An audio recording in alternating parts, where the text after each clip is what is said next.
All right, what's up, guys? Today we're messing with something a little bit different and outside of the LS world for once. We're gonna put a supercharger on a V6 Jeep. Yeah, but in a weird situation. We're not necessarily chasing power, just trying to make it drive stock again. Because yeah, 1-tons, 40s, a little bitty V6, just ain't too happy. I think it dynoed 160 something horsepower. I think that's what they said it dynoed. So it's kind of slow. So we're gonna put a RIPP Performance Supercharger on it. Nice little Vortec head unit, coils, all the piping, everything. It's gonna be interesting. May not fit that well though, because yeah, it's got hydraulic assist steering, which goes right here. Well, this component goes right here, right where the intercooler goes, and then there's all this stuff underneath it. I think the ARB compressor and everything else. So yeah, on the Jeep's name is Papa Whiskey. I mean, fairly well-known Jeep, so yeah, that's what we're going to be doing on this thing. All his badges he's been to. Snake Run, Fun Run, Rubicon Ridge. Yeah, this thing actually gets wheeled. Like, it gets used. If I'm not mistaken, it's been up Pikes Peak. Yeah, it's been down some decent trails. So main goal though is to try to shove the supercharger in here to get it back to where it's, you know, halfway decent, not completely anemic. I'll actually get on the interstate. So this should be a fun one. This will be a little different than what we normally do in terms of, you know, not being GM and not being an LS, because obviously that's what we mess with the most. But yeah, so we're gonna get started on this, see how she goes.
What's up, guys?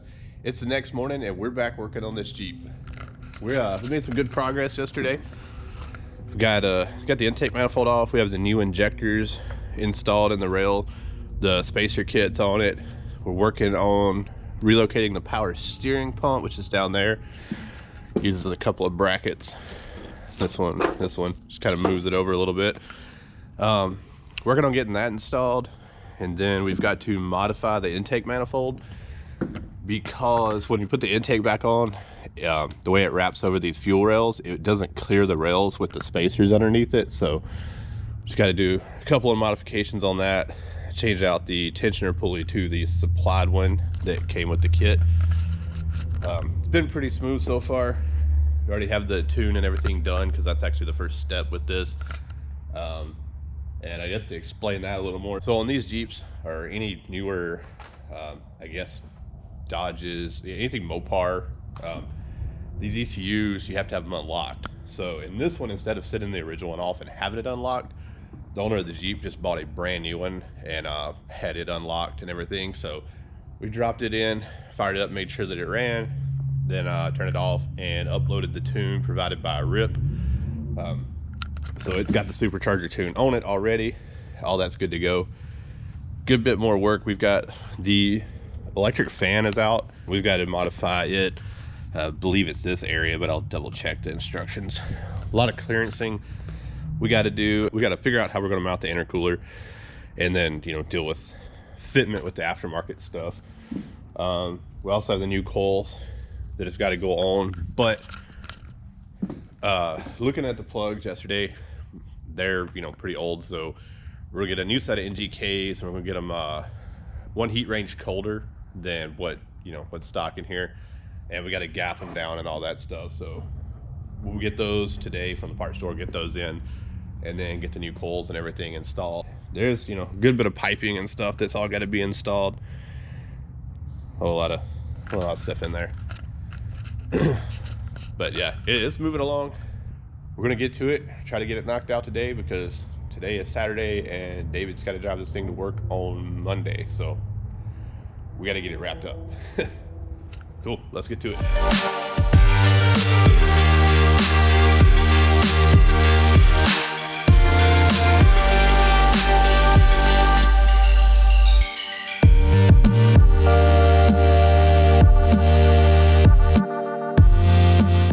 All right, so we have our first problem, our first real problem. Intercooler's on. We flipped the power steering cooler to the bottom side of this core support bracket. That all worked out pretty nice.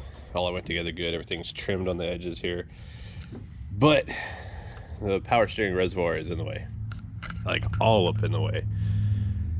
So as you can tell,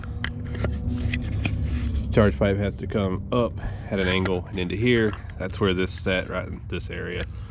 None of that wants to fit. This side's not too bad though, surprisingly. Really thought that would have given us more trouble, but that ain't bad. This one we got to get creative on. We can't move it into the hole because that's where the overflow goes. Yeah, apparently the overflow goes here, so not sure. Maybe we could reposition the overflow somewhere different, build a custom bracket. I don't know, not quite sure on that one yet. Everything else is on. I mean, the coils are on, plugs are in. You got NGKs, gapped at 32. All that stuff's on. The new RIPP map sensor is on. But yeah, Rick's about to throw things over here. You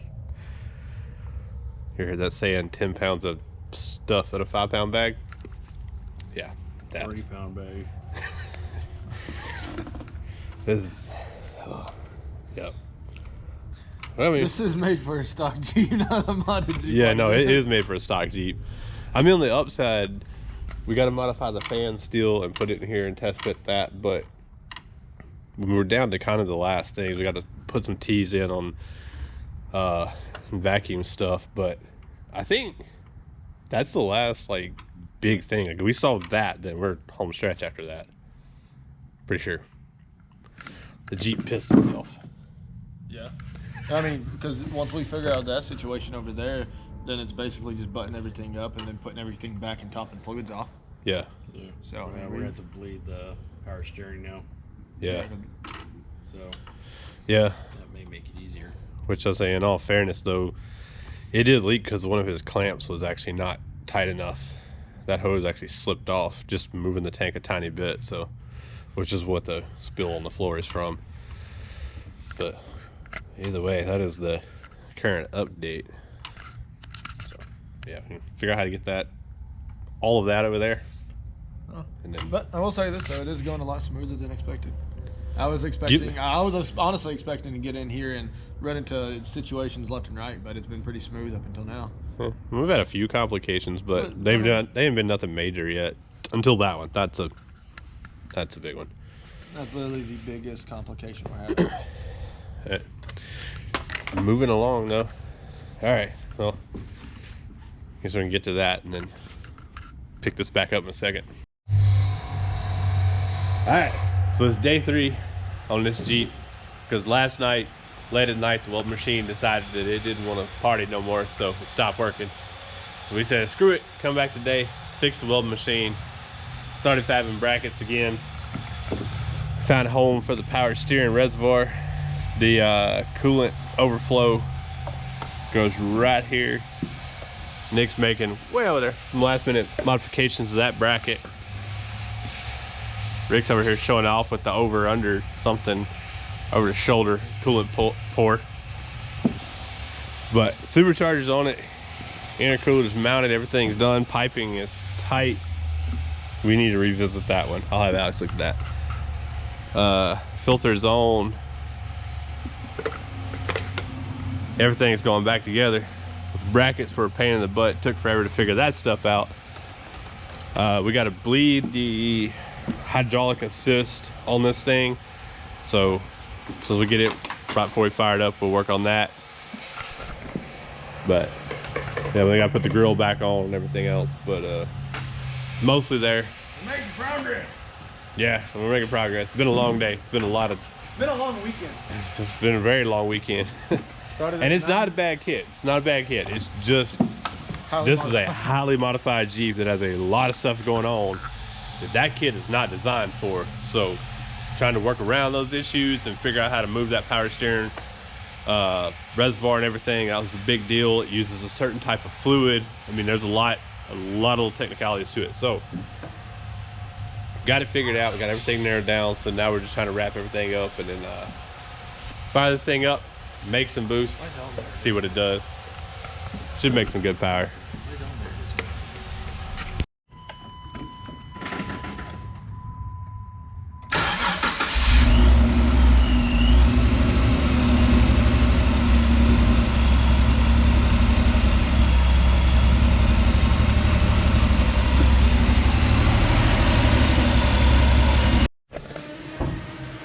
Alright, it's done, finished, it's installed. Brackets are done. Filter's on there. Go for it. She lives. Spoiler alert, we already drove it one time to make sure it didn't break, but it's all good. Tim's good, everything's bled out. Give her some revs when she comes up.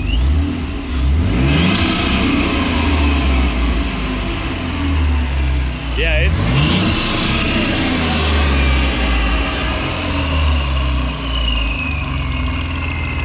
it's making a little power. So yeah, everything's done. Everything runs. We got the brackets modified. The coolant overflow burp tank, whatever you want to call it, normally sits down here with the RIPP kit. We moved it up here so we could fit the PSC system in here because we had to deal with the hoses down there. It's kind of hard to see, but with the angle of them, we didn't have a lot of play right here. So we ended up, but it clears barely. Custom brackets to mount all that stuff. It's still on the stock Diablo tune, which is the base stock tune that comes with the not Diablo tune.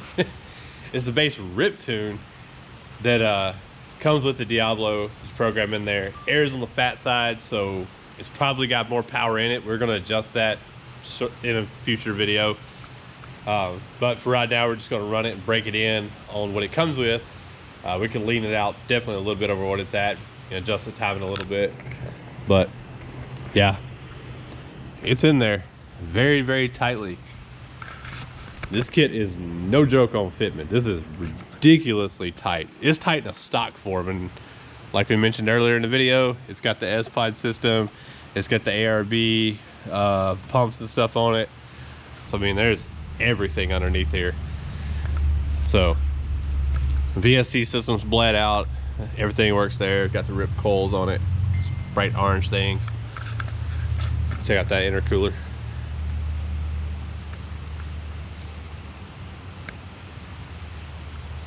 I am proud to say we did this in a weekend. Yeah, I mean, it wasn't bad. It was a weekend. We got it done in a weekend, which I mean, I know the instructions call for 8 hours or whatever, but this is clearly not a stock Jeep. That 8-hour estimate's on a stock one. This thing has a ton of modifications to it. I mean, it's a driven Jeep too. I mean, it crawls. It's very well used off-road. So everything is modified. So it really wasn't bad. It is an extremely tight fit. I mean, you can tell with the heater core hoses, like this one here comes in down in between the alternator bracket. Wow, that's hot. Comes in between the alternator, the bracket for the supercharger, and I mean, you've got like a 1/16 of an inch either side. I'm not joking. It is a tight fit. We had to trim for the filter. Good to get it to fit down in the fan. The radiators lean forward, so it's just part of the kit. take these little spacers out here, these little grommets, actually they're isolators, move them to the back side, lean the radiator forward, put the intercooler in. The intercooler's a little bit tight. May make some adjustments on that, but the hydraulic assist steering cooler is down here. We flipped it from, as you saw earlier in the video, it was up here. I literally flipped it on the bracket, so it's down there now. We're all tired. That was a lot of work. But it's done. It works. Yeah, it does. It sounds amazing too. I mean, it makes whooshy noises. For what it is and for what he was honestly trying to do, I think he'll be honestly completely happy with it. Yeah, no, it's a good. He was wanting to try to go back to stock horsepower. It feels good. It feels good. It makes boost. It pulls good. It feels drivable. Yeah. You know. So I think he's gonna like it. This thing's definitely a solid build. It's gonna be. I think so. I'm ready to see some videos from him doing his wheeling and stuff like he normally does. Yeah. See how well that supercharger holds up on it. I'm sure we'll have it back in a week though, because we're gonna have to do maintenance. We got to do the break-in oil change on the supercharger, because you got 500 to 1,000 miles. You got to change the oil, and then it's about, what is it, 8 to 10,000 is what the book calls for. So about every oil change, you have to change the blower oil. So we'll probably have it back for all that stuff. Every other oil change. Yeah, depending on what your oil change interval is, but yeah. Might do some driving here in a minute with it. Probably give Alex the GoPro, have him go ride with David, see what he thinks about it.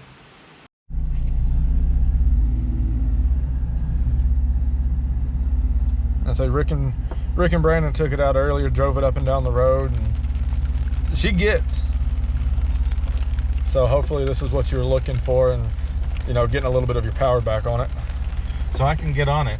It's just in 1,000 miles. I gotta. Right. Yeah, you can drive it how you want to drive it. There's not necessarily a break-in period, so if you just want to hammer on it and give her all she's got, go for it.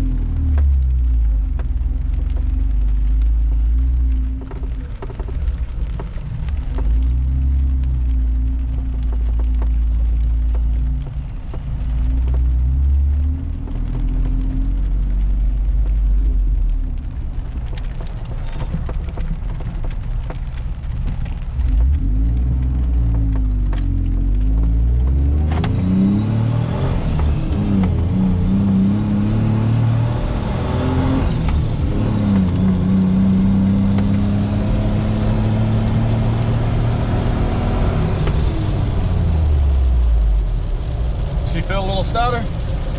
Yeah.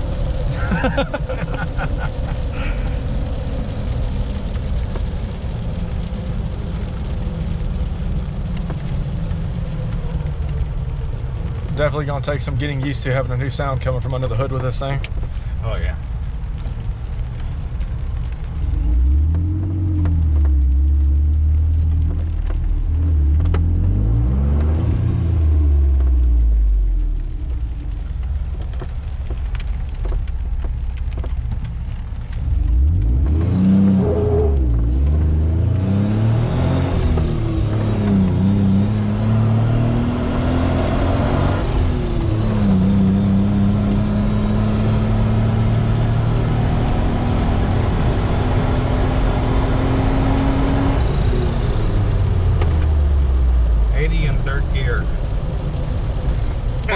What did you normally do in third gear? Not that much.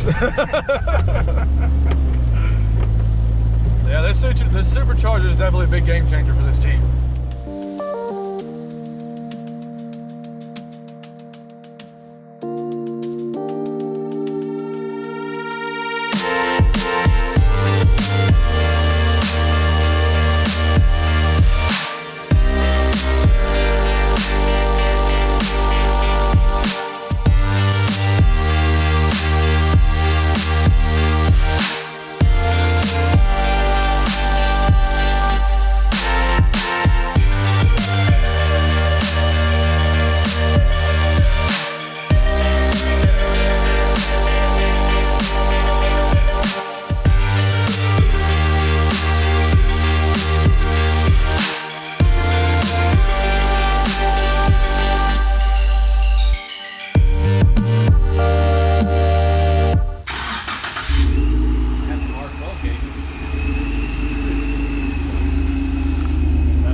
Jeep Supercharged just left. Customer's really happy with it. Owner is super happy. It'll be back in a week. We got to do some maintenance, checkup, you know, and everything like that. But it's headed home now. He's super happy with it. So RIPP Supercharger kit is actually really good. Very, very tight. Good Lord, is that thing tight. But it fit. It worked. Makes power, makes boost. There'll be some videos coming up where we do some tuning on that. We're going to crank it up a little bit. There's definitely more left in the tune. What he wants is a rock crawling tune, a power tune, and then basically what it's on now, which is a street tune. So we'll do those, get them loaded in. Buy some t-shirts, buy some hoodies, so we can afford to keep doing dumb stuff.